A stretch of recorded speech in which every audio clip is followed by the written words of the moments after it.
Bonjour à tous, bienvenue encore ce matin à notre culte. C'est une joie de vous voir connectés. Nous voulons comme d'habitude louer le Seigneur ensemble, même si nous sommes en ligne. Si vous voulez, vous pouvez vous lever, chanter avec nous, rester assis, c'est comme vous voulez. Nous allons chanter Majesté. Nous allons dire Majesté, ta grâce m'a trouvé tel que je suis.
Le plus grand sacrifice.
dans nos maisons et nous joindre à la chorale.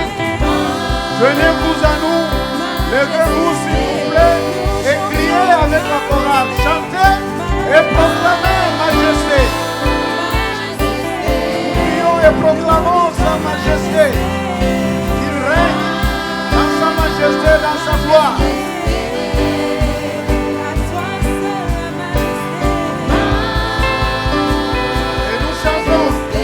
Levons nos mains. Et nous crions majesté. Majesté. Nous crions ta majesté. Majesté. Majesté, majesté, majesté.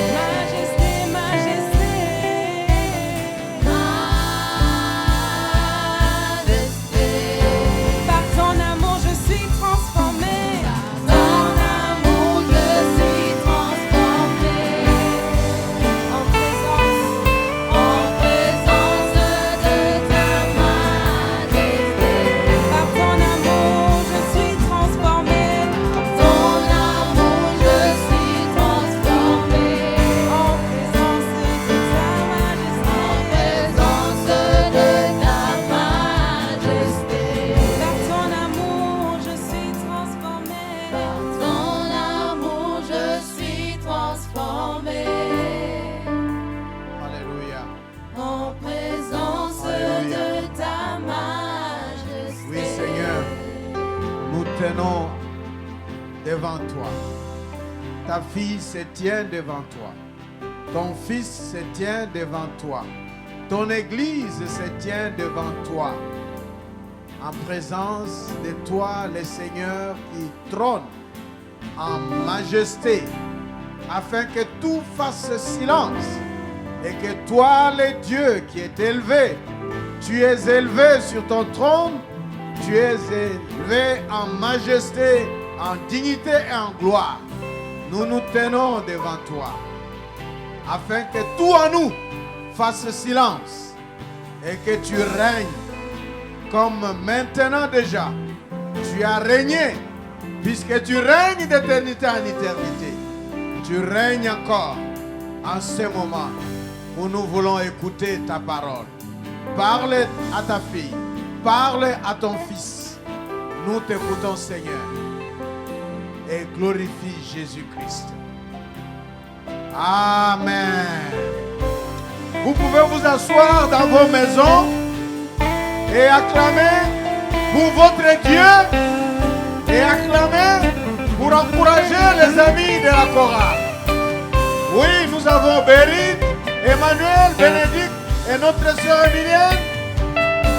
Côté chant, et nous avons Ginias, Caris Club, Bogi et Vanel côté instrument, et à la technique, notre bien-aimé Eric Némé, le savant et son équipe, Docteur Dieudonné Mayos et Narcisse. Soyez bénis dans vos maisons respectives, en même temps que la chorale, vous prenez place et vous prenez vos Bibles. Je vous tiens pendant quelques minutes pour la parole de Dieu de ce dimanche 12 septembre 2021. La parole de Dieu, encore, toujours dans notre thématique transformation en profondeur. Nous sommes sur la dimension horizontale et personnelle de la transformation en profondeur.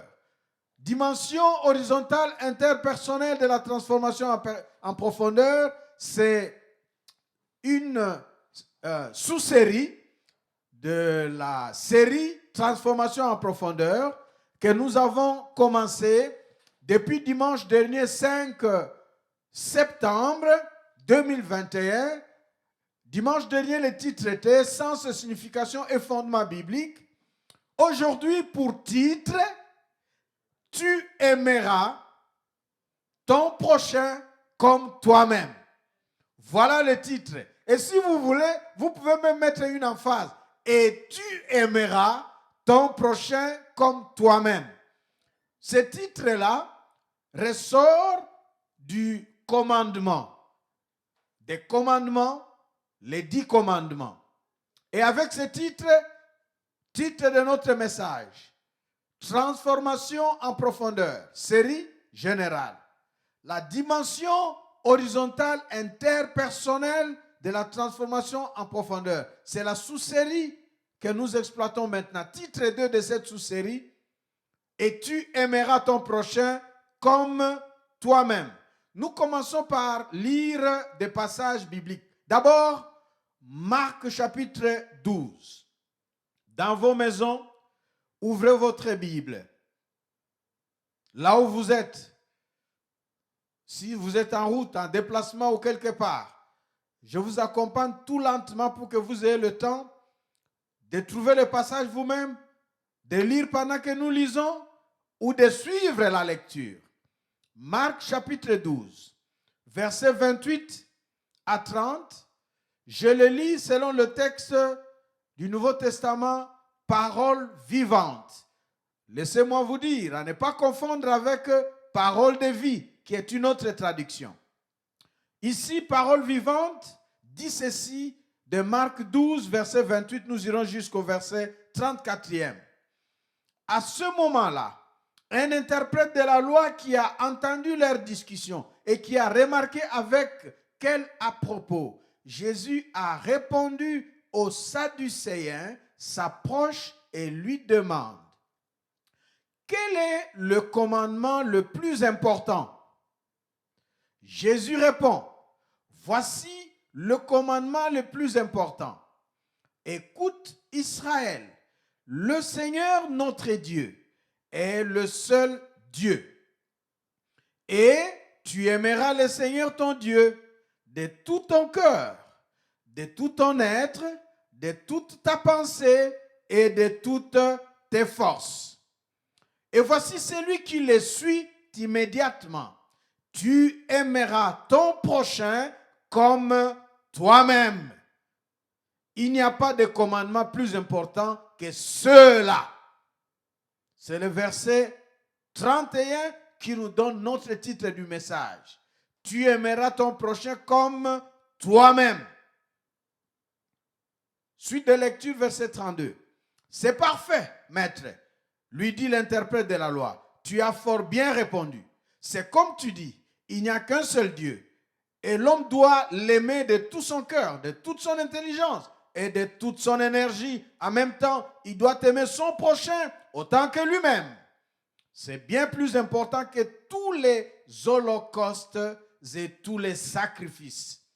Jésus, voyant qu'il a donné une réponse judicieuse, lui dit: tu n'es pas loin du royaume de Dieu. Après cela, personne n'osa plus l'importuner avec des questions. C'était notre première lecture. Nous enchaînons directement avec une deuxième lecture dans le psaume. Nous allons maintenant dans l'Ancien Testament, psaume 133.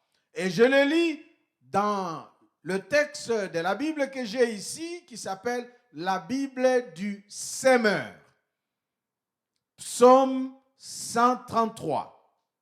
Cantique pour la route vers la demeure de l'Éternel, de David. Oh, quel plaisir! C'est pour des frères. Et quel bonheur que d'être ensemble. C'est comme l'huile parfumée répandue sur la tête qui descend sur la barbe d'Aaron, et coule jusqu'au bout de ses habits. C'est comme la rosée qui descend de l'Hermon sur le mont de Sion. C'est là que l'Éternel accorde sa bénédiction et la vie pour toujours. Nous l'avons dit, lorsque des frères et des sœurs sont ensemble et que cet assemblage-là, cet accord, cette communion, cette retrouvaille, cette réunion se fait dans de bonnes conditions. Ils sont ensemble. C'est bon et agréable. Là, l'Éternel envoie sa bénédiction. Là, l'Éternel envoie la vie pour toujours. Une troisième lecture, je vous ramène encore dans le Nouveau Testament, encore dans Marc. Marc chapitre 3 maintenant. Nous étions au chapitre 12. Vous reculez de quelques pages vers le début du même livre, Marc chapitre 3. Nous lisons du verset 31 au verset 35e. Marc chapitre 3, verset 31 au verset 35e. Et je lis pour vous encore dans la version Parole vivante. La mère et les frères de Jésus arrivèrent. Ils restèrent dehors devant la maison et le firent appeler. Beaucoup de gens étaient assis autour de lui quand on lui dit, « Ta mère et tes frères sont là et ils te cherchent. » Il répondit, « Qui est ma mère? Qui sont mes frères? » Et promenant le regard sur ceux qui étaient assis en cercle autour de lui, Jésus dit, « Tenez, voici ma mère, mes frères, les voilà. Celui qui accomplit la volonté de Dieu, c'est celui-là qui est pour moi un frère, une sœur, une mère. » Amen. Alléluia. La mère, les frères, la sœur de Jésus. Ah, c'est curieux, on ne dit pas le père, parce que le papa n'est pas venu le chercher. Dans le texte, on dit c'est la mère de Jésus et ses frères. Et puis Jésus répond en fonction de cela. Mère, frère, sœur. Simplement pour dire que Jésus a un seul papa, Dieu. Et c'est lui aussi notre Père. Tous les autres hommes, nous sommes les mamans de Jésus, les frères, les sœurs de Jésus. Et voilà. Nous ne sommes pas sur cette théologie-là. Vous voulez en savoir plus? À la prochaine. Quand? Très prochainement. Mais en attendant, retenez votre souffle. Lisons encore Galates. Galates, toujours dans le Nouveau Testament, le chapitre 6, le verset 10. Galates chapitre 6, verset 10, que je lis pour vous, selon encore la Bible, parole vivante. C'est le Nouveau Testament. Galates chapitre 6, je le redis pour que vous ayez le temps de retrouver le passage. Galates chapitre 6, verset 6, verset 10. Mais laissez-moi commencer au verset 9. Donc, lisons Galates 6, lisons 9 et 10. Selon parole vivante, il est dit ceci. Ayant entrepris de faire le bien, ne nous laissons donc pas gagner par la fatigue ou le découragement. Si nous ne relâchons pas nos efforts, nous récolterons au moment opportun les fruits de notre persévérance. Verset 10. Maintenant encore, le temps est favorable. Tant que nous en avons l'occasion, faisons donc du bien à tout le monde, mais en premier lieu et surtout à ceux qui appartiennent à la famille de Dieu, c'est-à-dire aux croyants.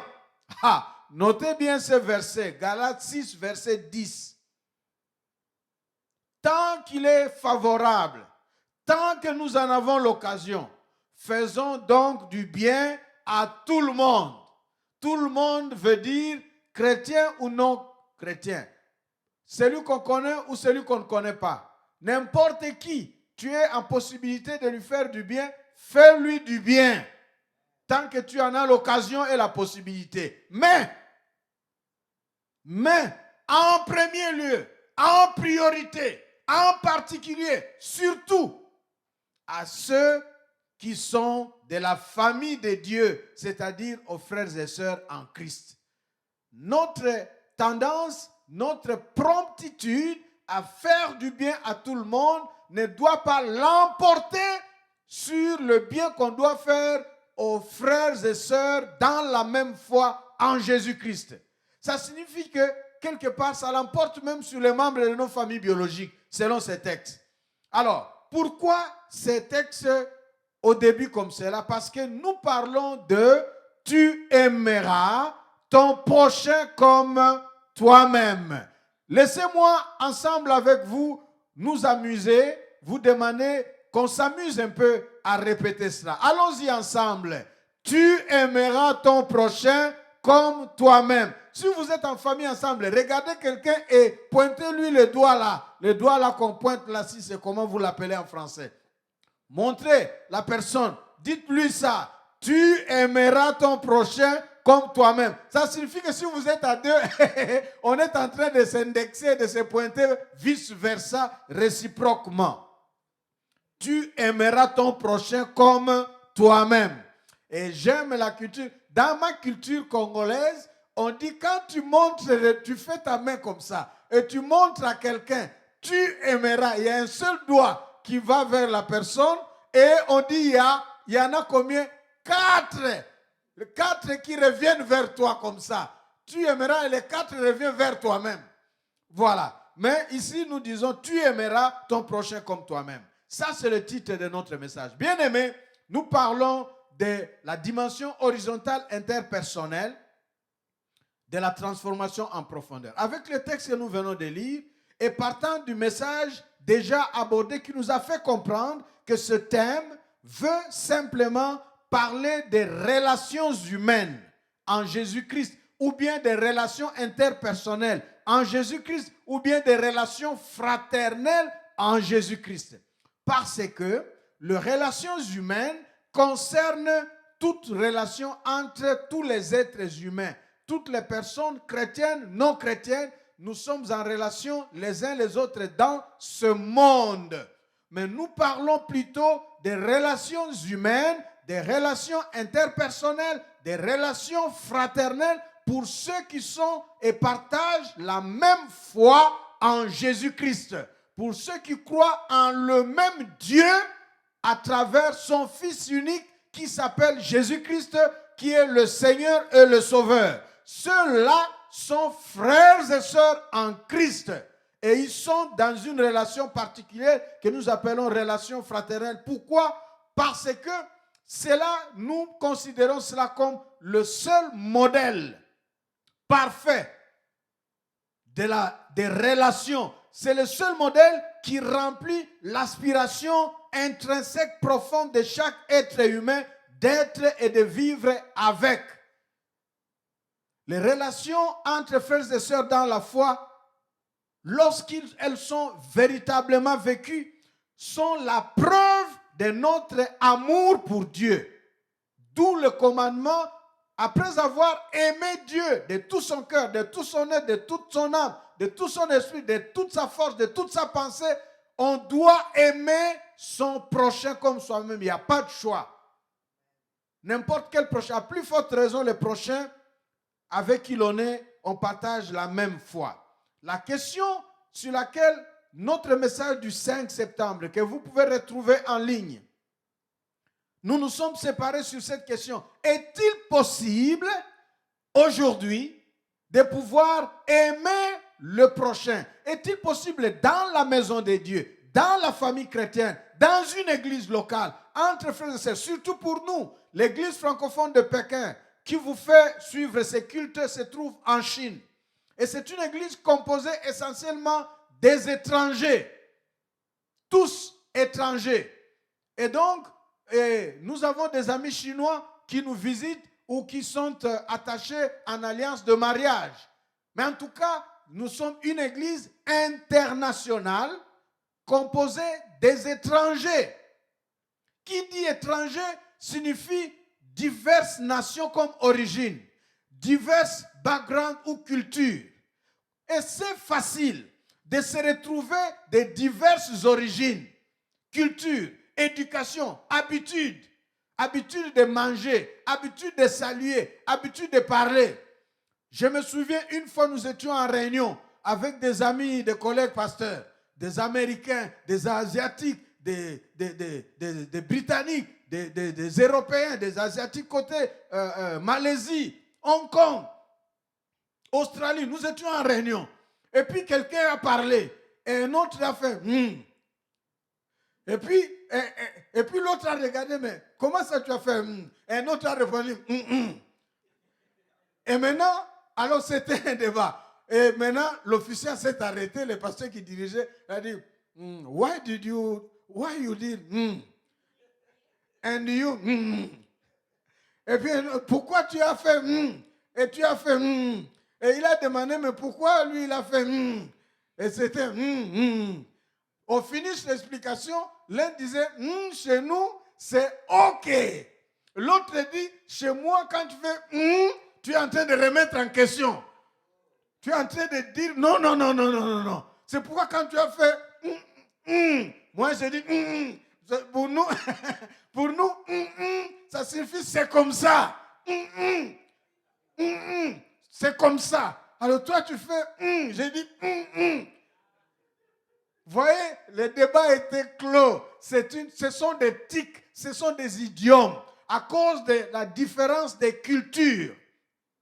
Comment est-ce que dans une église internationale, avec plus de différentes nations, plus de 10, l'ensemble du BSF, nous sommes autour de 70, le BSF French autour de plus de 10 différentes nations, comment vous allez vivre ensemble? Est-ce possible d'aimer son prochain comme soi-même?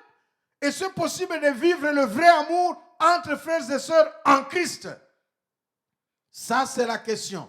Et nous disons ici que oui, lorsqu'on est sauvé en Jésus-Christ, amen, lorsqu'on est sauvé, lorsqu'on est vraiment sauvé et on est transformé par le Saint-Esprit et on vit réellement et véritablement son salut, le salut en Jésus-Christ, nous transforme et nous offre des relations bonnes, des relations agréables, des relations saines et sauves, des relations heureuses, des relations joyeuses, des relations épanouissantes.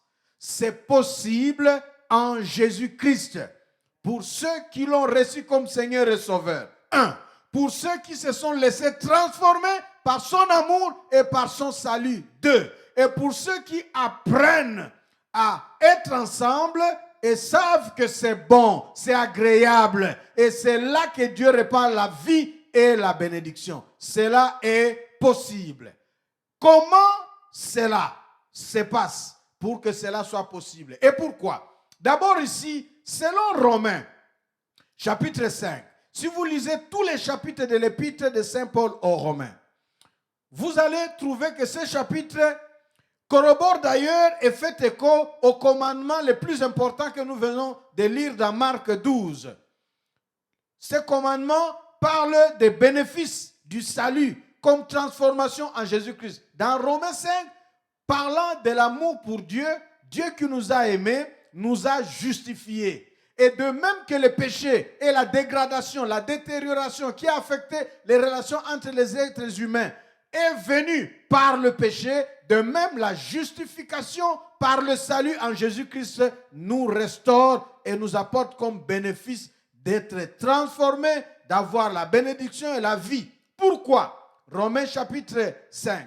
Vous lisez le verset 1, Romains 5, verset 5 et verset 12, vous allez voir que Dieu a répandu son amour dans nos cœurs par le Saint-Esprit. Nous recevons le Saint-Esprit et avec le Saint-Esprit, Dieu répand son amour dans nos cœurs. Or, verset 5 de Romains 5. Or, notre espérance ne risque pas d'être déçue, car Dieu nous a aimés. Et il nous a donné son Esprit Saint qui a rempli nos cœurs de son amour. Donc le salut en Jésus-Christ nous justifie, nous transforme et nous donne les dons du Saint-Esprit. Le Saint-Esprit qui est Dieu, qui vit en nous remplit notre cœur de l'amour de Dieu. Amen. Ainsi donc, lorsqu'un cœur, une personne est sauvée, en relation personnelle avec Dieu, en Jésus-Christ, cette personne reçoit la plénitude du Saint-Esprit. Le Saint-Esprit qui est Dieu vivant en toi, ma soeur, en toi, mon frère, qui est en train d'écouter cette parole. Le Saint-Esprit qui vit en toi remplit ton cœur de l'amour de Dieu. Il répand l'amour de Dieu en toi. Tu reçois le Saint-Esprit, tu reçois cet amour de Dieu. Tu vis cet amour de Dieu, tu consommes cet amour de Dieu et tu es capable de partager, de communiquer l'amour de Dieu. Alléluia. Du coup, l'amour, vous voyez, des 10 commandements que nous trouvons dans Exode, chapitre 20, versets 1 à 17. Dans Exode, chapitre 20, versets 1 à 17, qui se résume ici dans Marc 12, que nous avons lu, versets 28 à 34. 10 commandements résumés en deux. Deux qui sont au fait un seul commandement double. L'amour pour Dieu, dimension verticale de la transformation en profondeur, et l'amour pour le prochain, dimension interpersonnelle, dimension horizontale. De ces commandements-là, nous voyons que tout s'articule autour de l'amour. Du coup, l'amour est le principe moteur. L'amour est la caractéristique fondamentale de toute relation entre personnes et surtout entre enfants de Dieu. De quel amour il s'agit? Ce n'est pas de l'amour selon lequel les jeunes gens et les gens du monde aiment dire. Facilement, les gens aiment s'amuser. Lorsqu'on regarde quelqu'un, on commence à se retrouver isolé dans la chambre. On commence à se fréquenter. Ça me rappelle beaucoup de jeunes gens, lorsqu'ils arrivaient. Maintenant, ça devient de plus en plus difficile, rare, ou ça se fait en cachette parce que on a compris le jeu. Lorsque les jeunes gens venaient, avec le choc de l'anglais et surtout du chinois, on leur disait qu'il faut avoir quelqu'un, un chinois. Malheureusement, pour les jeunes garçons, les sœurs, les filles étaient malheureuses. Mais pour les garçons, on leur conseillait de chercher une partenaire de langue. Une partenaire de langue. C'est-à-dire, tu apprends le chinois pour que tu aies la facilité de bien avancer dans l'apprentissage de la langue qui est le chinois. Il te faut quelqu'un qui est originaire, un autochtone. Cet autochtone-là, puisque toi tu es garçon, ça doit être une partenaire. Et c'est comme ça que les jeunes gens naïfs, mais moi je pense que cachant aussi des intentions, se sont retrouvés en aventure pour des séances de chinois avec la partenaire chinoise. Chinois, et finalement on va se retrouver en train de dire « j'ai des sentiments pour toi ». J'aime me moquer de cette expression quand les jeunes gens disent « j'ai des sentiments pour toi ». Et pour eux, ça signifie l'amour. Ce n'est qu'une sorte de brouillard. Ce n'est pas ça, cet amour-là, dont il est question ici. Vous qui m'écoutez, papa, vous êtes seul. Maman, vous vivez seul. Parce qu'il n'y a pas que des jeunes qui ont des problèmes, entre nous soit dit. Il y a aussi des personnes âgées. Il y a aussi des personnes âgées qui se cachent, qui sont calmes. Ils pensent que le pasteur ne parle qu'aux jeunes. C'est seulement le problème des jeunes. Et lui, il est là, il brûle, il souffre. Lui aussi a des sentiments. Il aime aussi dire à quelqu'un ou à quelqu'une, j'ai des sentiments. Ça, l'amour dont il est question ici, tu aimeras ton prochain comme toi-même. Parce que vous savez, ça fait rire. Moi, je me souviens quand on était jeunes, lorsqu'on était convertis, et qu'on disait que nos relations entre filles et garçons, sexe opposé, c'est un péché. C'est la fornication, c'est l'impudicité. On ne doit pas être en relation. Ce sont nos frères et sœurs. Je me souviens des jeunes gens du monde nous disaient, mais la Bible dit, aime toi-même, aime ton prochain comme toi-même. C'est un commandement de Dieu. Il faut aimer, il faut s'aimer. Ce n'est pas cet amour-là dont il est question. Nous parlerons de cet amour-là. L'amour est la fondation, la base, la caractéristique fondamentale de toute relation entre les êtres humains, surtout entre les enfants de Dieu. L'amour de notre prochain, le prochain enfant de Dieu. L'amour là dont nous parlons, c'est le thermomètre spirituel de ta relation, de ta foi, de ta spiritualité. Thermomètre. De même que le thermomètre médical montre notre température. Pourquoi le thermomètre? C'est très facile, vous savez. Actuellement, dans le monde entier, le thermomètre est d'usage. Pourquoi? À cause du Covid. Partout où tu vas, pour accéder, il faut température. Nous avons des thermomètres déjà intégrés dans la caméra électronique. Nous avons des thermomètres manuels. Nous avons des thermomètres mécaniques. Nous avons les thermomètres en tout moment pour voir s'il n'y a pas un signe suspect en toi. Tu marches très bien. Mais nous tous, dès que tu arrives devant les thermomètres, là où on va prendre la température, tu dois souffler. Tu as tendance comme à réglementer. Montre bien ma température. Pourquoi? Parce que si ce thermomètre-là, ça me rappelle un jour, j'étais en mouvement, il faisait très chaud.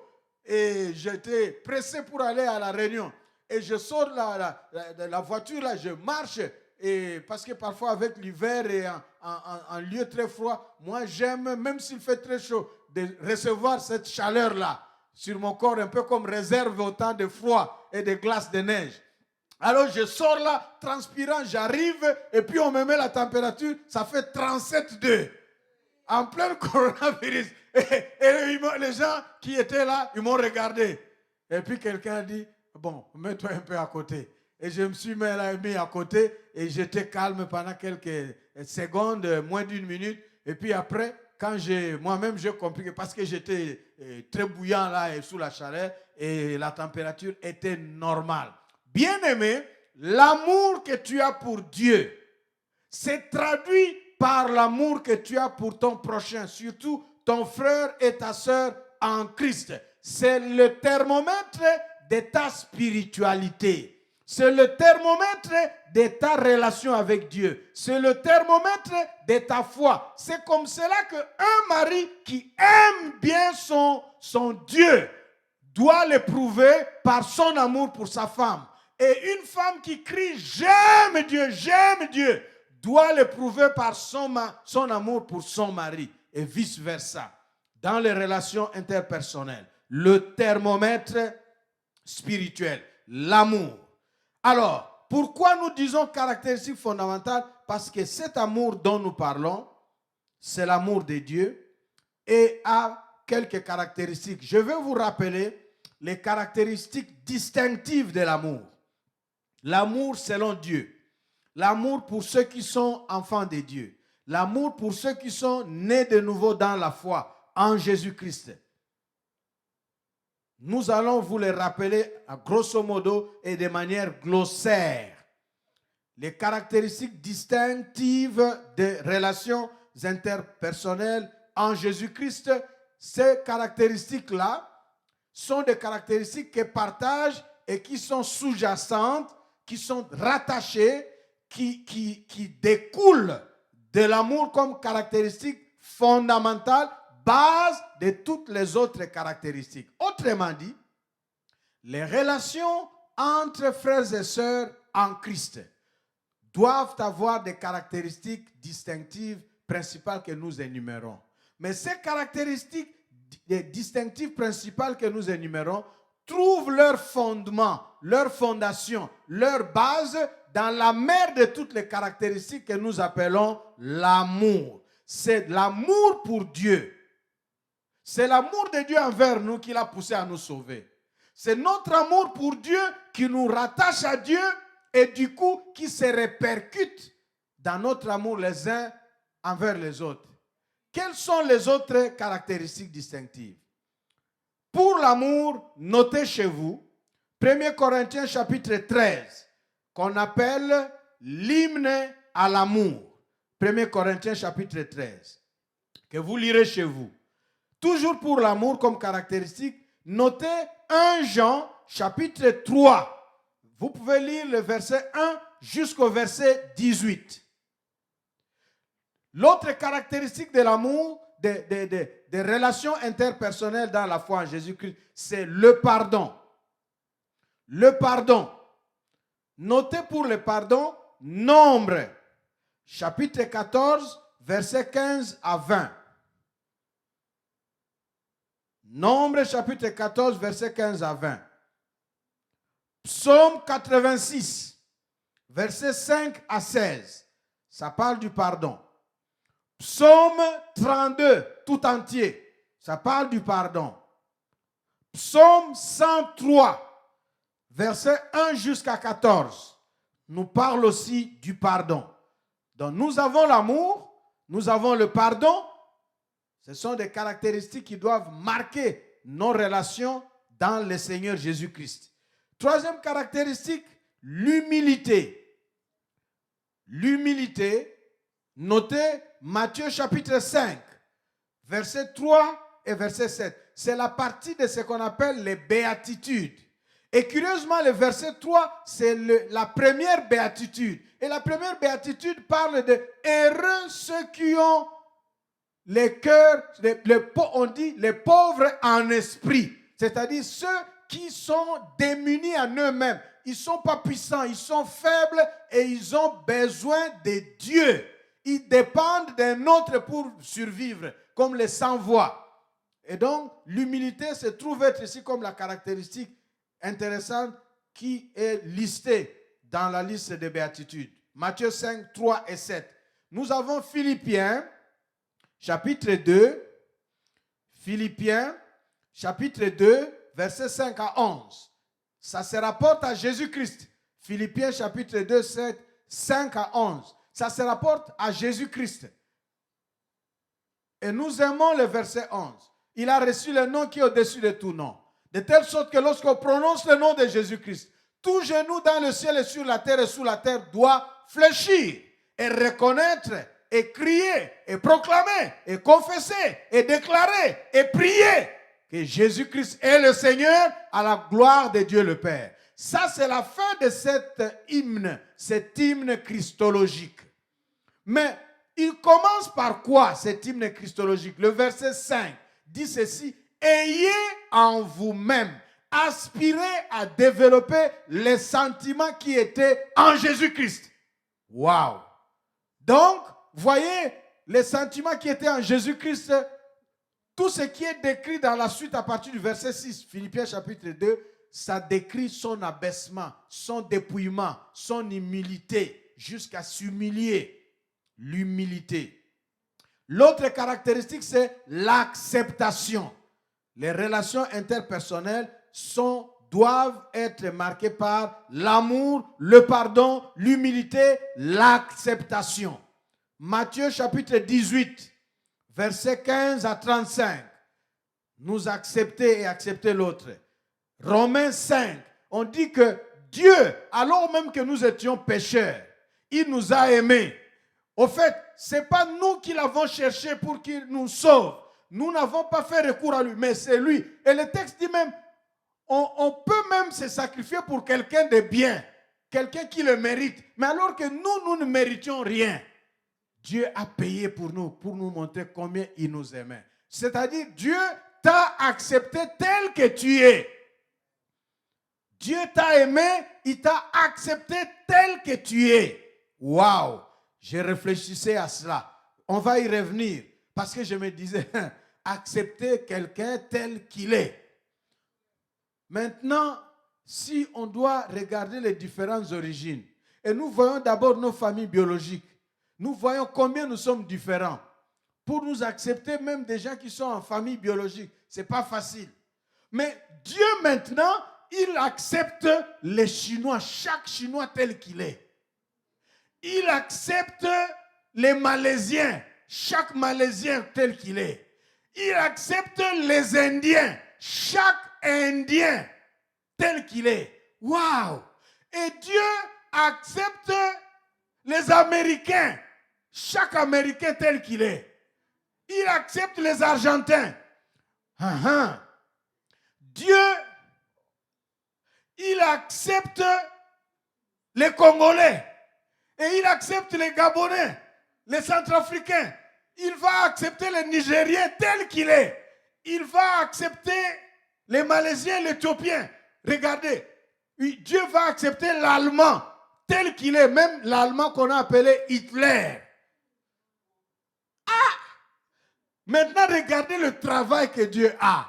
d'accepter, de nous accepter tels que nous sommes. Et nous devons avoir le même sentiment. Waouh! C'est foudroyant. C'est interpellant. L'acceptation, nous y reviendrons. Et la dernière caractéristique, c'est le service. Donc, les caractéristiques qui doivent marquer, qui doivent être les signes des relations entre frères et sœurs en Christ, comme signe des relations de bonne santé, des relations décrites par le psaume 133, des relations bonnes et agréables, afin que là, Dieu y répande par son esprit la bénédiction et la vie pour toujours. Ces relations-là doivent être empreintes d'amour, d'humilité, de pardon, d'acceptation et de service. Alors, quel est le rapport entre toutes ces caractéristiques et les relations interpersonnelles en Jésus-Christ? C'est là que notre méditation touche à son point qui nous amène à conclure pour que nous puissions prendre quelques temps de prière. Je voudrais vous entretenir en résumé ici. Écoutez. Par rapport à l'amour. Donc ici, notez des vérités qui s'appliquent aux liens, aux rapports qui existent entre le fait d'être touché par Dieu, aimé par Dieu, sauvé par Jésus-Christ, qu'on appelle mon Seigneur et mon Sauveur, et Dieu mon Père, et d'avoir reçu le Saint-Esprit qui habite en nous, qui nous a baptisés, qui nous a remplis, qui nous fait parler en langue, qui nous donne des prophéties, qui nous donne beaucoup de talents et de révélations et de capacités. Tout ça, c'est très bien. Mais tout cela trouve de la puissance et de la valeur lorsque ça se prouve et ça se démontre dans les relations entre moi et mes frères et sœurs dans la foi en Jésus-Christ. Comment cela? C'est ça le rapport que nous démontrons. Par rapport à l'amour, selon 1 Corinthiens 13, vous allez méditer et vous allez voir 1 Corinthiens 13 nous dit ce que nous devons faire et ce qu'on ne peut pas faire. Mais disons en bref que aimer, c'est supporter. Donc dans les relations interpersonnelles, nous allons apprendre à nous supporter. Aimer signifie supporter. Ça signifie accepter, ça comprend pardonner, ça pousse à comprendre aussi. Comprendre l'autre. Aimer. Comme on a soi-même été aimé par Dieu. Comment Dieu m'a supporté? Comment Dieu me comprend? Vous savez, quand nous parlons, nous prions Dieu. Je ne sais pas, pensez-y un peu chez vous. Quand vous demandez pardon à Dieu, est-ce que vous donnez des explications? Quand vous avez péché, vous dites, ah Seigneur, j'étais en colère, j'étais vraiment en colère, pardonne-moi.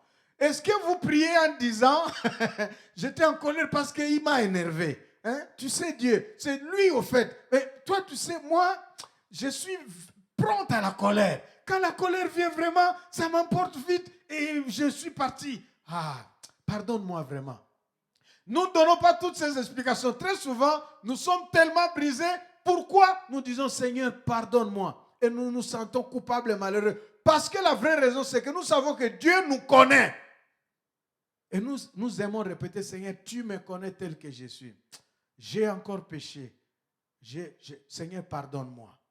Donc, l'amour dans les relations interpersonnelles, c'est aimer, supporter, accepter, pardonner, comprendre l'autre comme Dieu l'a fait pour toi-même. Quelqu'un peut dire Amen. L'amour en Jésus-Christ nous montre que Dieu nous a aimés les premiers. Ce n'est pas nous qui l'avons aimé, c'est lui qui nous a aimés.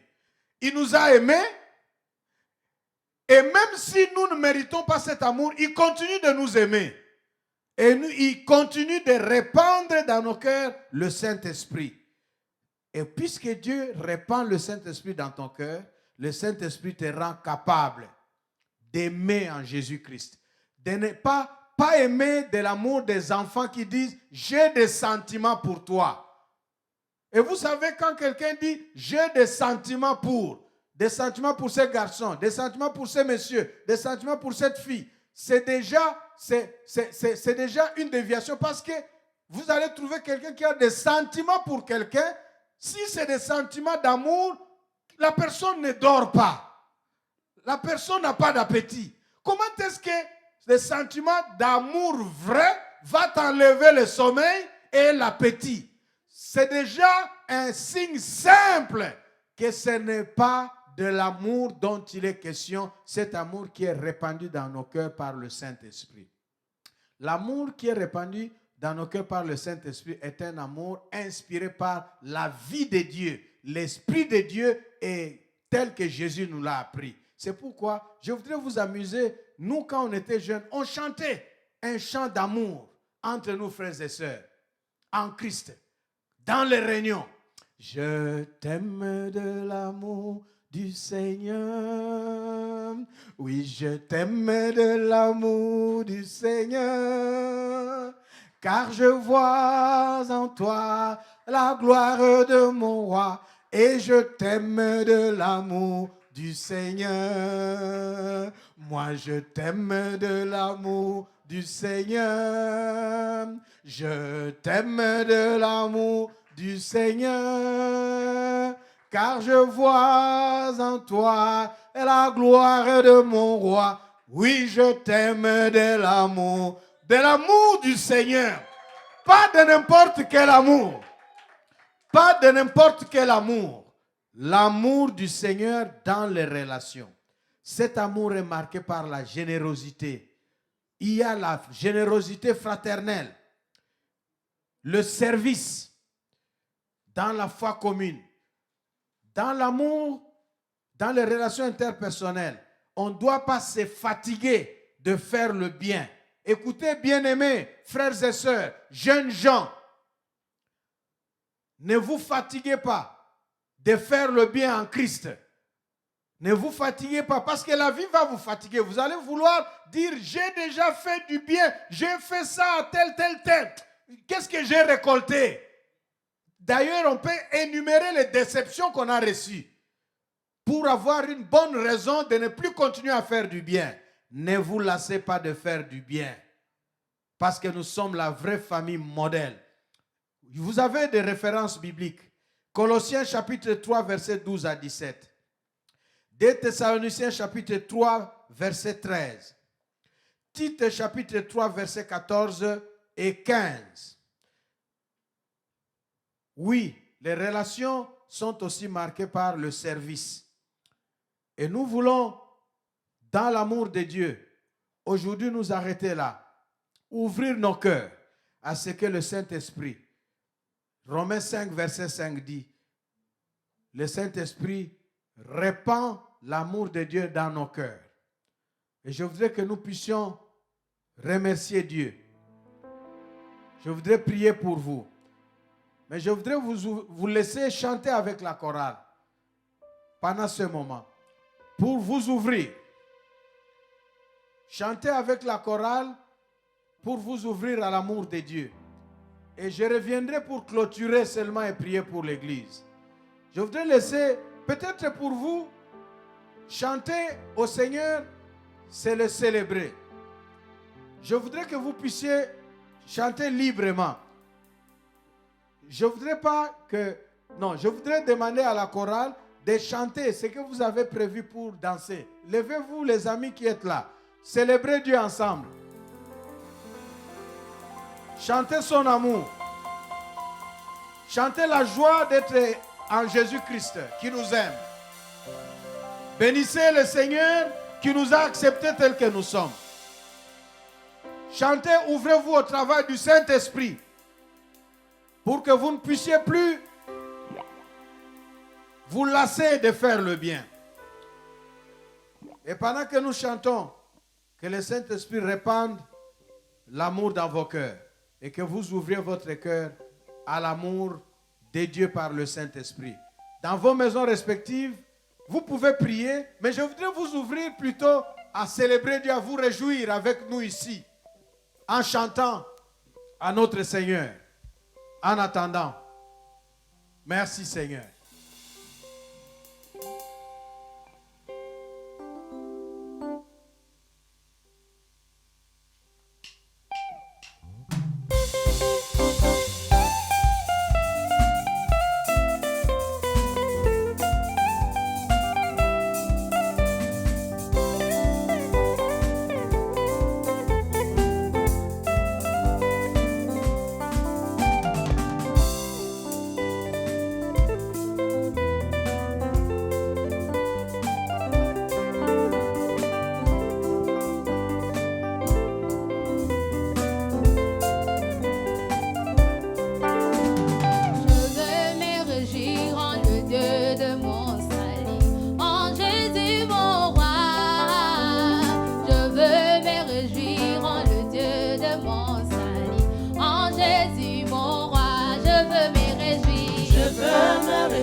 Dieu de mon salut. En Jésus mon roi, je veux me réjouir en le Dieu de mon salut. En Jésus mon roi, il rend mes pieds semblables à ceux de péché. Il me fait marcher, il me fait marcher sur le lieu élevé, éternellement fort. Je veux me réjouir, je veux me réjouir en le Dieu de mon salut. En Jésus mon roi, je veux me réjouir en le Dieu de mon salut. En Jésus mon roi. Dansons pour Jésus, dansons, dansons.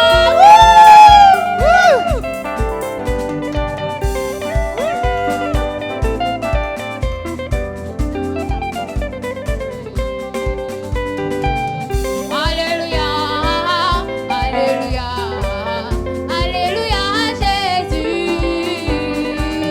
Alléluia, Alléluia, Alléluia Jésus. Alléluia, Alléluia, Alléluia Jésus. Oh, c'est lui qui m'a sauvé. Alléluia, Alléluia, Alléluia Jésus. Oh, Jésus est mon ami. Alléluia, Alléluia, Alléluia Jésus. Alléluia, Alléluia, Alléluia Jésus.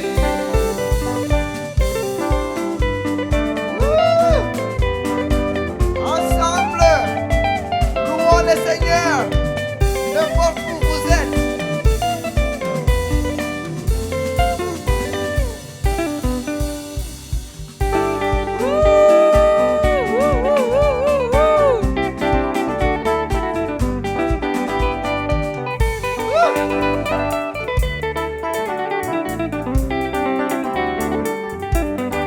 Ensemble, louons le Seigneur, il est vivant.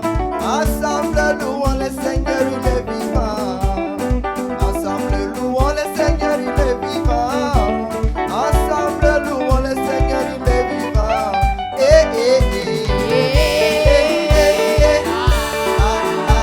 Louons le Seigneur, il est vivant.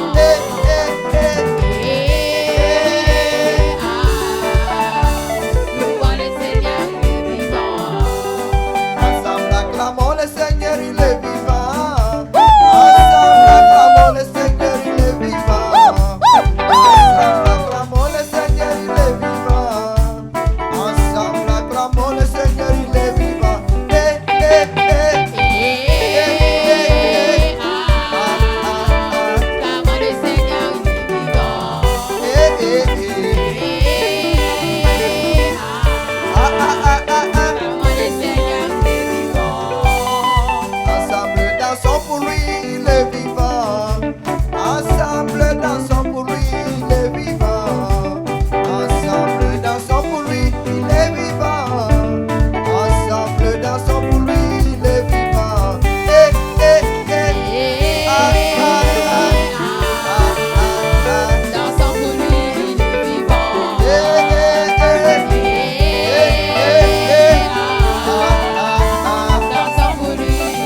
Et que Dieu vous fasse du bien.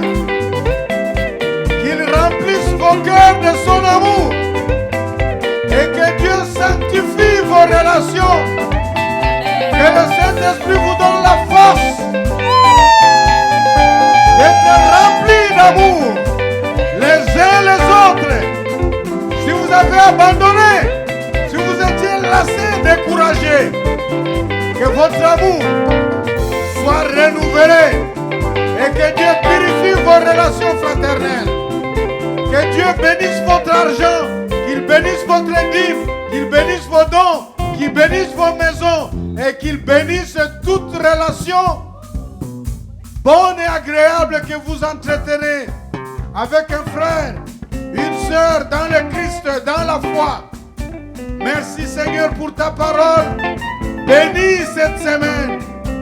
Nous soumettons nos relations pour que par le Saint-Esprit, elles soient sanctifiées, qu'elles soient purifiées et que tu y répandes la vie et la bénédiction au nom de Jésus-Christ de Nazareth, le Seigneur des Seigneurs.